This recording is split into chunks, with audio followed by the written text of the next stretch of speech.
You have tuned into The Voice of Medicine, the medical podcast filled with remarkable stories, first-hand experience, important research, and valuable life lessons.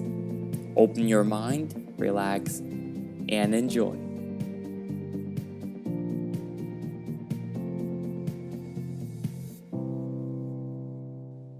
Ladies and gentlemen, welcome to another edition of The Voice of Medicine. Today with Professor Emery Brown. He is a professor of computational neuroscience and health sciences. He is an anesthesiologist. Well, thanks a lot for having me. Happy to chat. Go right ahead. Me too, Professor Brown. Thank you very much for taking your time and talking to me about the fantastic topics that we prepared together.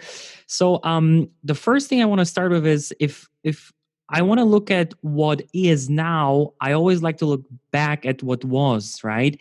And maybe it's important for our listeners to discuss, and you can give us a brief summary about how the field of anesthesiology has developed over the last 20 years. What would you say changed, maybe even drastically, over the last 20 years in the field of anesthesiology? So let me go back a little bit even further, than 20 years, just to put it into context.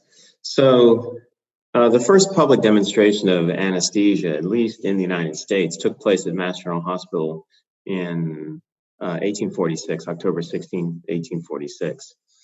And that was when William Morton used ether for the first time to anesthetize a patient who was having surgery to remove a tumor on his neck.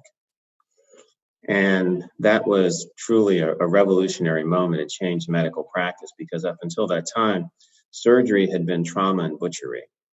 Surgeons were actually measured, their value was measured by how quickly they could do a procedure, remove a tooth, perform an amputation, that sort of thing. So it really changed the practice of medicine. And just to give you some idea of the scale of how rapidly it changed, that was October. By the fall and then early part of the next year, the practice had already been adopted in Europe, particularly in like the United Kingdom. Mm-hmm. So the value of it was quite important. I mentioned this about ether because we still use ethers. So we're still using ether to administer anesthesia to patients in the operating room now. That we've changed their molecular structure a bit, fluorinated them to make them less flammable, more stable, but they're still the backbone is ether. Now we're using a lot of other drugs too, but it's important to understand that on some level we've made improvements, but we still are using some very old ideas. So that's the first thing. The second thing is just to sort of say what anesthesia is. So general anesthesia is it's a drug-induced state which is reversible, in which you render someone unconscious, they can't remember, they have amnesia, they're not moving, and you make it so they don't feel any pain while you're having surgery. And you do this while maintaining them physiologically stable. Then you reverse the state at the end and you bring them back. And if you think about it, you need to be in a state of coma, which is effectively what this is, a drug-induced reversible coma, in order to tolerate something which is going to be an invasive procedure on your body. I mean, so that's what happens. And so now the way the process works, as opposed to just giving, one drug, let's say like ether, we now use multiple drugs to try to achieve those various components. And the idea being is using small amounts of different drugs makes it possible to have most of the good effects and fewer of the side effects. So looking for the perfect cocktail to use to get the job done. Mm-hmm. Exactly. And so a good part of the work that we've done is try to understand, one, how are the drugs working? And then secondly, use that to design better ways to perhaps select that particular combination of drugs, and also, and as a prerequisite to that, define better ways to monitor the brains of patients, under anesthesia. Because if you can monitor and you have a way of knowing what the effect of the drug is, you can titrate it up and down in a much more principled manner. And then just to cut to, a bit of the chase right now, even though we've been doing anesthesia for a number of years, the brain dysfunction after anesthesia is still a major problem, particularly in older patients. And we can talk about why that's the case. But I just wanted to set the context a little bit, because if you just go back in the last 20 years, mm-hmm. a lot hasn't changed, radically. There wasn't some sort of radical radical discovery or something like that changed the practice. The practice has sort of slowly evolved, and it's evolved empirically. And it's evolved empirically because people find things that work and they continue to use them. And then they use their experience and they pass that on empirically. Now, not to say that there's any science done, but to say that a large part of what we do is empirical is not too far from wrong. And again, just to put this into context, a lot of people will come to you and say, or come to me and say, I hear that we still don't know how anesthesia works. Mm-hmm. Again, this is in that sort of empirical spirit. You guys know how to do it. You know it when you see it, but you still don't quite understand how the drugs are working. All right. So let me just rectify that now. That's not true at all. I mean, we have a very good idea of how the drugs are working, and I can give you a 2 or 3 sentence summary. Oh yeah, please. When you administer anesthetic agents, particularly the ones, let's say like propofol, which we use to keep patients unconscious, they act by producing oscillations in the brain circuit. So we have our brain waves, which we can always see. If we were to put EEG on our heads now, we'd see brain waves. Mm-hmm. So, and they represent how the brain activity, how the various parts of the brain are communicating. You might think of them as sort of the signals of that communication. Well, what the anesthetic drugs do is they come in and they hijack those brain waves. So if they're sort of nice kind of high frequencies, the anesthetics come in and they take them over and they control them. As long as you keep the anesthetics running, they control those oscillations, and they impair the ability of the various parts of the brain to communicate. And with that impaired communication comes the states that we see. We, like I said, you become unconscious, you can't form memories, you may not be able to perceive pain, but all of that is accomplished by these oscillations. And again, that's I think that's probably, let's say, 80% of the story. It's not the entire story, but the reason that's important is that these oscillations are so strong, they're so clear, they're very drug specific, that you can actually see them on the EEG in the operating room. Ah, okay. Right. So therefore, you can use them to help you dose your drugs. Mm-hmm. So now we've come full circle. So if we have an idea of how the drugs work, and let's just say for the sake of this discussion, they're impairing these oscillations. The oscillations have signatures for each drug, and they change with the amount of drug that you give, and they change systematically with the age of the patient. So then you can have a way to dose your drugs in a more principled, more neurophysiologically based way, as opposed to just empirically. So that's the context that I just wanted to sort of set, because I think it's important to understand that. Yeah, we're not operating in an intellectual vacuum. It's not a black box anymore. We're starting to uncover a lot of these things, and there's still a lot more to be uncovered. But I think in 2020, I think we have to get away from saying we have no idea how anesthesia works. It's still a mystery. It's just this amazing phenomenon that's been around for almost 175 years. That's just not true. Now, you mentioned a couple of times that what this anesthetically induced status is more like coma. Why do people still sometimes talk about that they put you to sleep? So I'm glad you asked that question. It's a very poor choice of term. In fact, and about 10 years ago, we wrote an article for the New England Journal in which we went to great lengths to explain the difference between general anesthesia, sleep, and coma. Mm-hmm.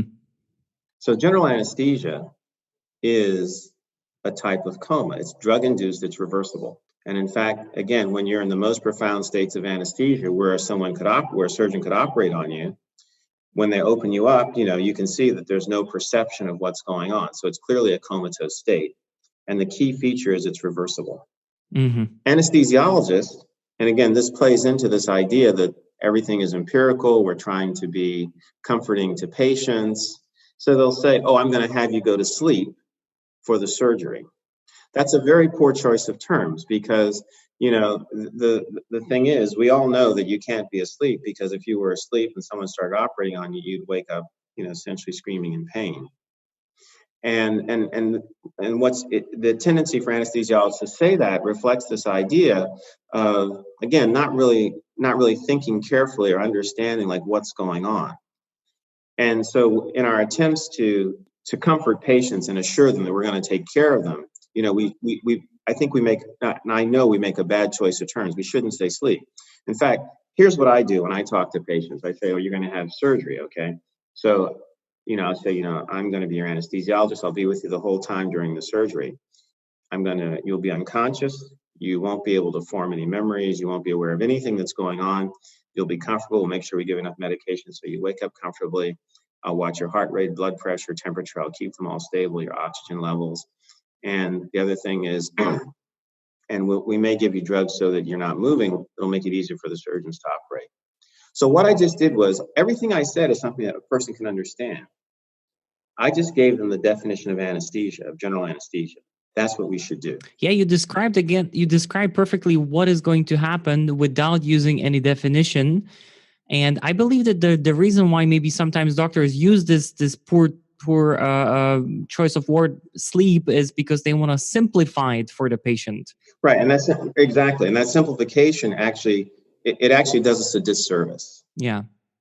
It really does us a disservice. Okay, I understand that.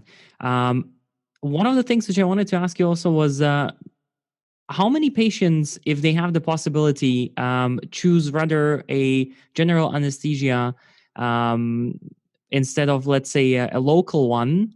And what's the trend? Do people like to watch maybe the procedures which are happening, or do they rather like to be conscious but not feel, the part being operated on, if that's of course possible? Right. So good question. So typically the choice of anesthesia, whether we put you out completely, meaning you're under full general anesthesia, or whether we might do what's called a regional block, where we may just anesthetize part of the body. Let's say you're having hip surgery. We could just anesthetize you from the waist down, and you could operate on your hip and you could be wide awake. It depends mostly on the nature of the surgery and the anesthetic requirements for that surgery. And I'd say it's more of a rarer occasion when we would leave that choice to the patient in particular. So just to pick an extreme case, if you're having heart surgery, we couldn't offer you the option of, well, you can be awake and you can watch. So it's the nature of the surgery, the nature of the surgery, the anesthesia, the nature of the general anesthesia required for that surgery that dictates whether or not a patient can have a regional block or that sort of thing. And then even very often when patients, again, hip surgery or knee surgery is a good example, because you can put in a spinal or an epidural, and you can anesthetize the lower part of the body, operate on the knee with the person being perfectly wide awake. The surgery, may take, a couple hours or that sort of thing. After a while, it gets hard to just sort of lie there in one position, and be comfortable. So adding some sedation on top of it, not full general anesthesia, but some sedation is often very common. Okay, I see. So generally the choice is it's done by the doctors, right? By the physicians, they decide usually, and it's also in regard of what is going to be done with the patient. Right, exactly. It's mostly a medical decision. Medical decision. All right. One of the things when you said that patients are in a reversible coma. There are these cases, and I seen even maybe a couple of years ago a documentary where patients were not able to move, but they still felt pain. I don't remember exactly what the medical term was for this, but honestly, it was very terrifying to imagine that somebody is going through a surgery and feels pain but cannot move and cannot communicate with the doctors. Oh yeah, for sure. And so this is probably the topic that most commonly comes up and is most commonly associated with anesthesiology and sort of like the public lore. So two things in the public lore: one, we don't know how anesthesia works, and then, or maybe three, one, we don't know how anesthesia works, we're going to put you to sleep for the surgery, and three, you could be awake and we don't know it, right? If you look at that, all that comes about if you don't know what you're doing, if you don't really understand how the drugs are working, and when someone is adequately anesthetized such that you can be assured that that the patient is unconscious and not going to be perceiving pain.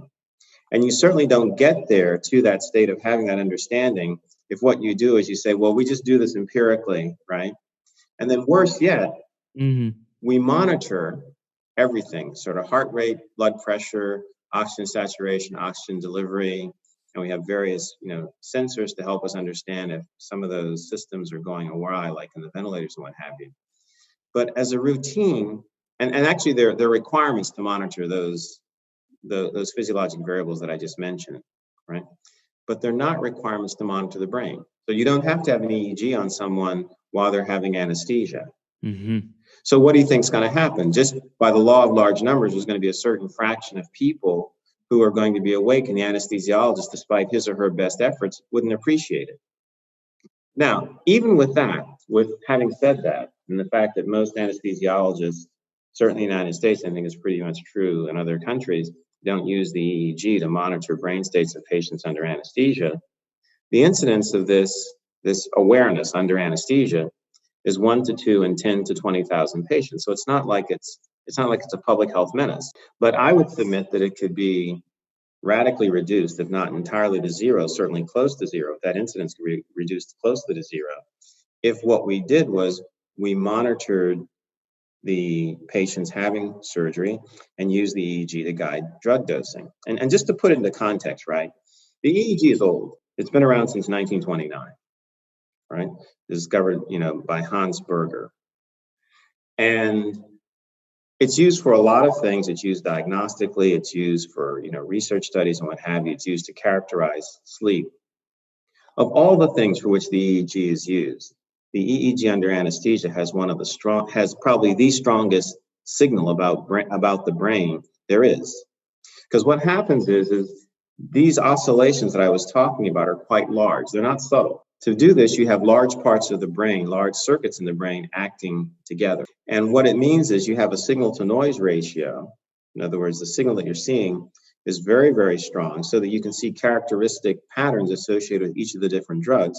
And they're not just arbitrary patterns, they relate to how the drugs are working. So this is a missed opportunity, and I think patients are suffering as a consequence. We have the strongest signal for anything for which the EEG is used, and it's when patients are under anesthesia and we're not using it.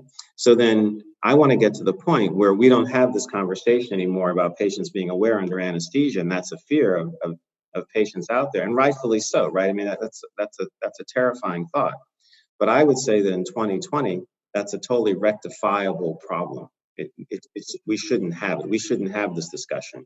We should be talking about even more subtler ways to infer the states of patients under anesthesia so that we can refine the drug dosing even better and, later rest concerns about whether or not someone's going to be awake under anesthesia. With everything you told me, I gotta ask, so why don't we use the EEG during procedures where anesthesia is involved?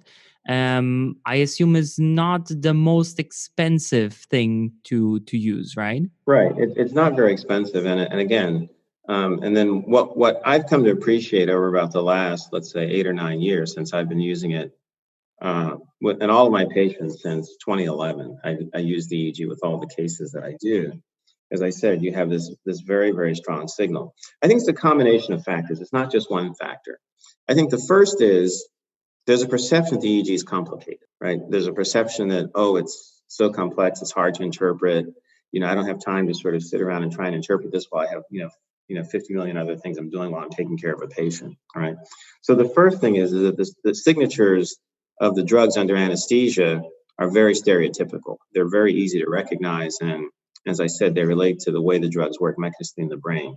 So learning the patterns of the various anesthetic drugs is not a complex task at all.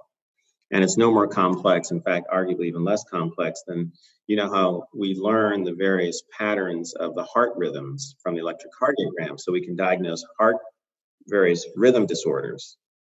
We can diagnose states of the brain under anesthesia the same way using the EEG. So that's the first thing. So it's perceived as complicated when indeed it's not. And we have, education programs, one which is supported by the IRS, EEG for anesthesia at irs.org, which is designed to teach anesthesiologists how to use the EEG for this purpose. So I think that's one part of it. And then the other thing is that attempts to use the EEG in the operating room, there are monitors which have been available for 25 going on almost 30 years. And these monitors, I think, try to oversimplify the problem a bit. They said, okay, what we'll do is we'll process the EEG for you in real time. And we'll give you back a single number that will tell you the state of the person's brain. And all you have to do is keep this number in a certain range, and you needn't worry about how the algorithm works or what drugs you're giving. If it's in this range, the person's well anesthetized. And so what happens is that works to a certain extent, but it turns out that that's not the entire story. The story is a little bit more complicated than that, but not more complicated. And so as opposed to, so that index or these indices which are reported supposedly tell you the brain states of patients independently of anesthetic drug. So a drug like propofol, which might create big, slow oscillations, 1 to, 0.1 to maybe 1 hertz oscillations. It says that state would be the same as if you did it with you created it with another drug, let's say dexmedetomidine. All right. And that's just not the case because the drugs act differently in the brain. In one case, if you have profound slow oscillations of propofol, I probably can't wake you up. Whereas with dexmedetomidine, I could. So the oscillation, so then if you step back and say, okay, to interpret the patterns, we can't reduce it to a single number. But what we can do is we say, all right, we look at the dynamics of the patterns that we see. They change systematically with drug dose. They change systematically with age of the patient. And they change systematically with drug class. And we use the EEG to read that information. Now we have something which is a little bit more complex than just sort of saying everything can put on a single axis, but not so complex that we can't learn those various permutations and use them in real time in the operating room.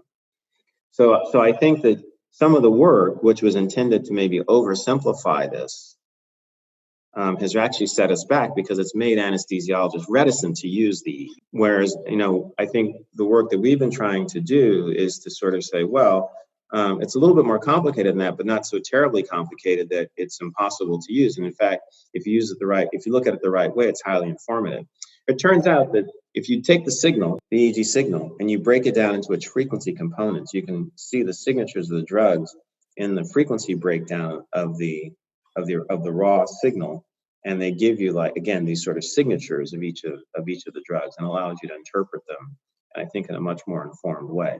And is this the be all and end all? Have we solved all problems? No, we haven't. It's certainly something which can be used, which we think can be used reliably now and improved upon through experience to, again, assuage concerns of patients and move away from this idea, oh my God, I'm having surgery and I could be awake, my anesthesiologist doesn't know it. Because think about it, what's going to happen? If you're an anesthesiologist and you're practicing and you're concerned about that, you're not reading the EEG, you're gonna sort of err on the side of giving more drug rather than less. And I guess that's not really good because that's not good because, and this is one of the things which we can get into now, is that brain dysfunction after anesthesia and surgery is a very real phenomenon. Yeah, you mentioned it's quite a problem for the elderly in the beginning of our talk. Exactly, certainly for elderly patients, because you think about it, you're giving, let's say you have a patient who's 70 years of age, and you're giving anesthesia, and the drugs take over and hijack these circuits. These circuits have been around for 70 years, mm-hmm. And think of them just like the wiring in the house. Imagine wiring in a house that's been around for 70 years. And just with time, the wiring starts to break down. And in this case, when we're talking about the wiring, we're talking about the neurons in the brain that connect one to another, that transmit the electrical impulses, which are the information that's necessary, for our nervous systems to function. Yeah. So if you just take a neuron, then over time, maybe the insulation, the myelin sheath starts to break down. The part of the neuron where the neurotransmitter is released, doesn't produce as much neurotransmitter. The other part of the neuron that receives signals from other neurons, don't work. They're called the dendrites. They don't extend and retract as much. Each of the cells start to lose their volume. Their energy sources, don't work as well. So again, the system is, so it doesn't, in other words, so if you have a system that has old wiring, it doesn't take as much to disrupt it. Mm-hmm. And then disrupting it for long periods of time with essentially more than required doses of the anesthetics can have consequences. And that's exactly what we see. So I think it's very straightforward to understand why this would be the case. Yeah. And to put some numbers on it, depending on what study you want to look at, 20, 40, 60% of patients over a certain age, and let's say 50, sometimes 60 or 70, will have some form of brain dysfunction, which may last from just a bit of delirium for a few hours after surgery up to maybe something that goes on for several months. Yeah, I know. I know what you mean.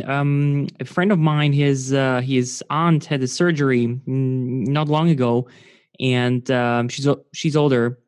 And after the surgery, and of course she had general anesthesia. She woke up and she came up with this idea of calling people who are dead for quite a long time already. So obviously she had signs of delirium and also sort of amnesia after that. Right, and so again, we want to be fair here. So there's more things going on than just the anesthesia. So there's the anesthesia, there's the surgery, and there's also the fact that the person has some sort of pathology, at baseline. That's why they require the surgery.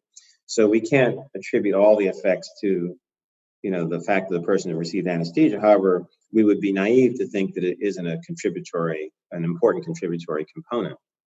And one thing that is also very important is, again, with surgery, you produce a lot of inflammation. You open up the body responds with an inflammatory response. It's the natural part of just responding to an insult, but also part of the healing process. And that inflammation, again, impairs the ability of the brain to function. You can imagine that as you get older, the effect of that inflammation on the brain is, can be substantial. So we have to take all these factors into account when we try to work out strategies to mitigate the effects of surgery and anesthesia, on the brains, particularly of older patients.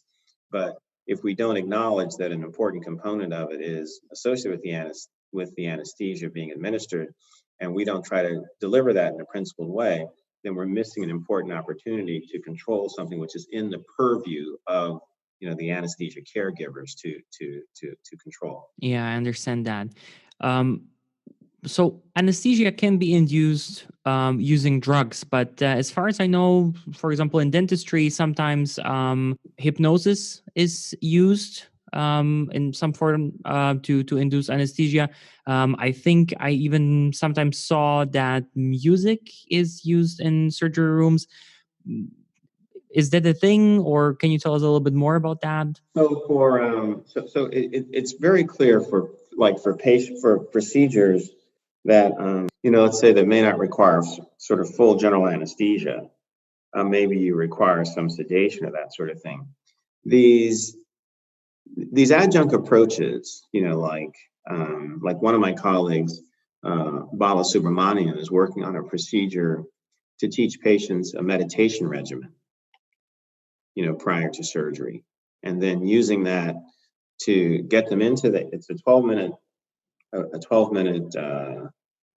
sort of protocol that they go through, and they learn to do it as they're going off, and so and then it turns out the idea is that they would need less anesthesia as a consequence. So I think there's so much to be learned.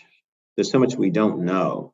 And I think that these areas need to be explored, because to the extent that we can turn the brain off in a more natural way and then turn it back on, take advantage of some of those natural ways, then the more artificial ways that we're using now, that we're achieving through using the various drugs can be reduced. The amount of drug that we would administer can be reduced. And I think there are a lot of possibilities there. Hypnosis is one of them. Meditation is another, and they're very real. I mean, in the right hands. So in the right hands of the person who knows how to, let's say, teach the meditation or teach the hypnosis, and then the right patient, because all patients can't meditate, all patients can't be hypnotized, right? So, but I think it's a very important area to explore and refine. So, if nothing else, perhaps the meditation can just help the patient regulate the excitement, maybe before a surgery, right? No question. And I see that. If you have a patient who comes in who's quite anxious, then very often we need to give them more medications to help calm them.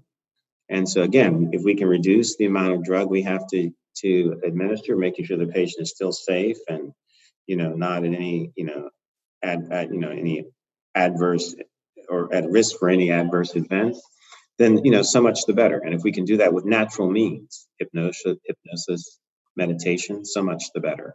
Professor Brown, I looked at some of the work that you have done, and I saw that you spent quite some time researching or working on sleep, particularly the inner clock and manipulating the inner clock of human beings using different shades of light. Circadian rhythms, yeah.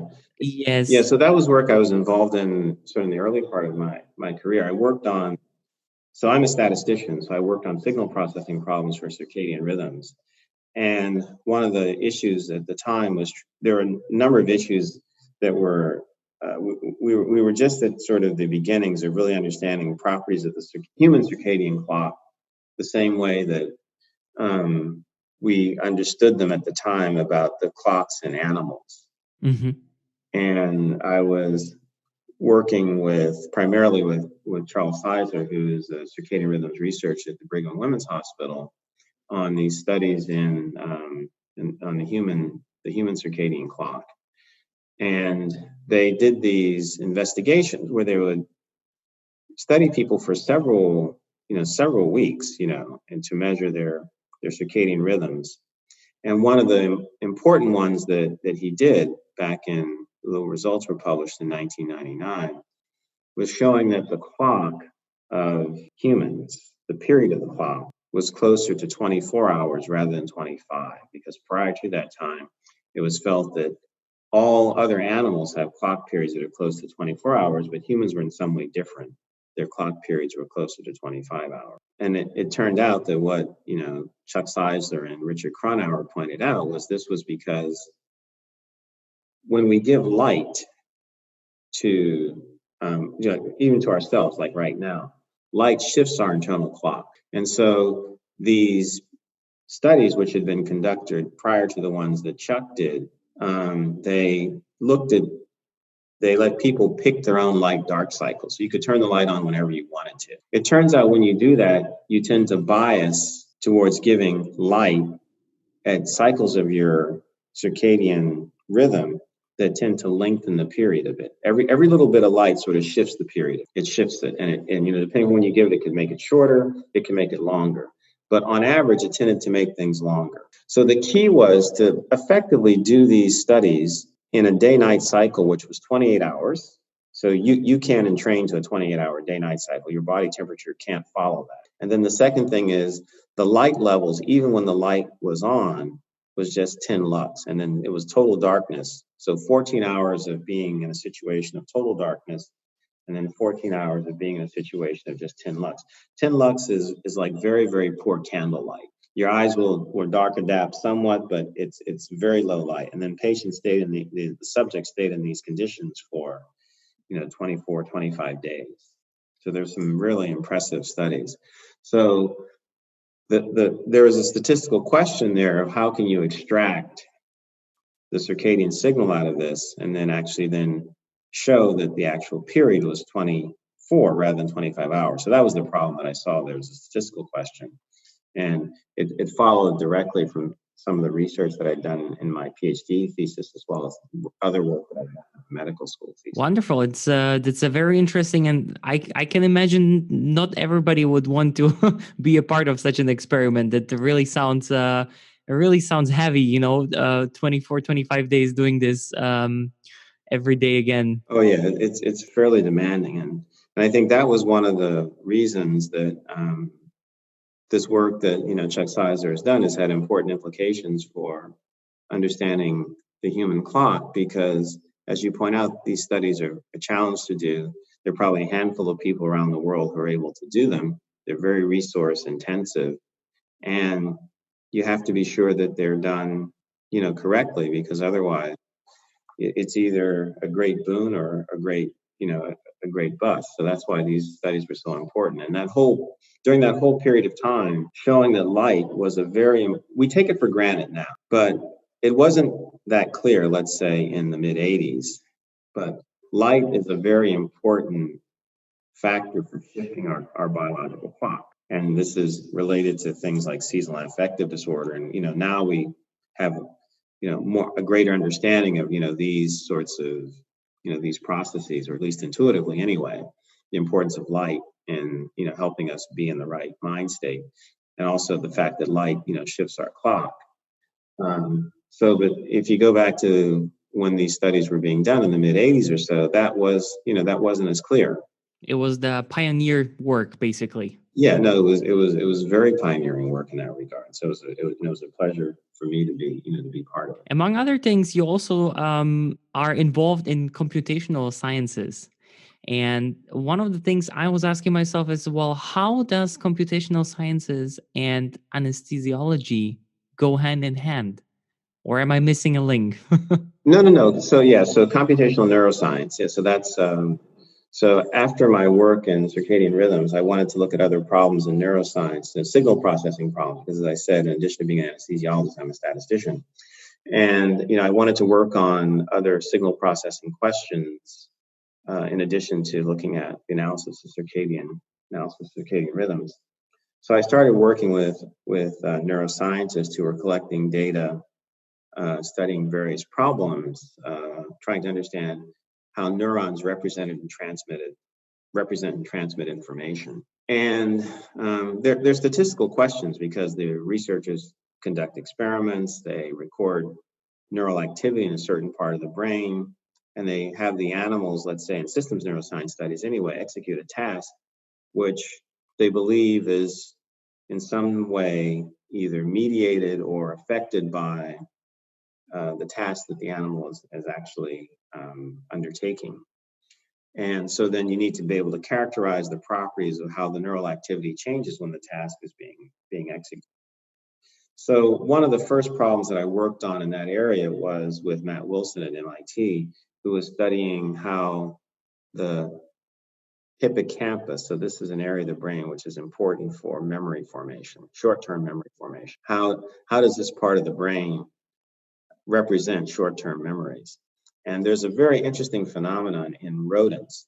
Rodents have these cells in this part of the brain which form what are called place cells. So they have place cells in there in this part of the brain.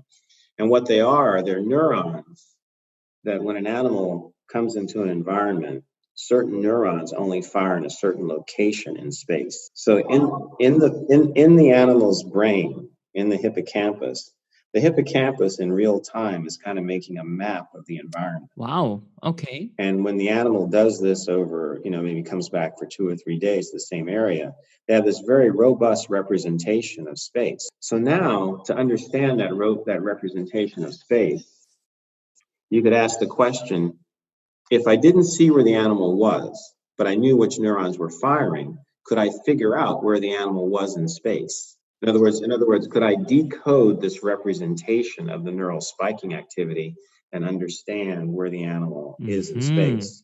Okay. And it turns out that you could do it very reliably. You could do it very reliably with as few as 30 neurons and over a period of, 10, 15 minutes or so. So this area of the brain, it turns out, is very important for short-term memory formation. It keeps this, important spatial representation. So that was one of the first problems that I worked on, just showing that this was possible. So it added even more credence to this idea that this area not only maintains a representation, but it maintains a dynamic representation. And then in collaboration with Matt and also with Lauren Frank, who was a graduate student with Matt Wilson at the time and now is at UCSF, we began studying how do these representations form, because they can't always be there. It's sort of like a chalkboard, you sort of jot things down on the chalkboard, but you can't leave things there because you have new memories that you need to form. So you have to somehow erase some things. And then how quickly do you start jotting things down on the chalkboard when you come into like a new environment? So that was very, very interesting work, very important work, and required the design of some, new signal processing ideas. So it was very gratifying for me to be part of that work as well. Professor Brown, thank you very much. I mean, this is a very rich talk so far. I am learning a lot myself, and I'm pretty sure that our listeners will as well. I would like to close up our talk with a question of, so what will you tackle on in the future in your research and in your work? What's like the thing that you are aiming to work on in the next years and hopefully maybe solve or, let somebody else finish your work. So what would be the thing you want to work on in the next few years? I think solving the problem of anesthesia, like getting perfect control over anesthesia, is the thing that I'm very passionate about. If you say what makes me want to get up in the morning and go to work, I think that's it. It is. I think there's a lot of work which can be done by using neuroscience principles in a much more systematic way to understand how the drugs are affecting the brain, to design new approaches. And because it's very, very important. And not only will we be able to improve patient care, it's also, studying general anesthesia is also a way to study the brain. Because if you think about it, you're putting in probes. The probes are stimuli. The stimuli are the drugs, and you're measuring responses. So you're learning something about the brain at the same time you're trying to develop better ways to control the brain. So I won't be happy until I have the perfect anesthetic. And so that's like this. So I'm talking to you right now. We have a conversation. Let's say, God forbid you need surgery. So you have your surgery. So we have this conversation. Then we're able to pick it up with the same clarity that we're having it now. In other words, I put your brain back in the state that it was in before you had the surgery. And I think that unless we imagine the perfect anesthetic, we'll never achieve it. If we're just content to have situations. So just asking and answering a simple question: why should someone wake up groggy after anesthesia? I mean, we just accept it. You shouldn't have to wake up groggy. You should be clear and ready to read the New York Times, right? As if nothing happened. Right, exactly. But in other words, if that's not a design objective, we'll never achieve it. And I think that's possible. I think there's enough now known to start to design anesthesia approaches that would enable that. So that's what I sort of see as that's what we are working on, now, and hopefully in the next few years we can bring to bear some new approaches in that regard that'll hopefully address this question and make this possible. Professor Brian, I hope that you and your team get there and find a way to reach that goal. Thank you very much again for being on The Voice of Medicine, and all the best to Massachusetts. Oh, likewise, Michael. Thank you so much for having me. It's been a real pleasure, and also likewise, all the best to Switzerland. This was The Voice of Medicine. Make sure you tune in next time and take care.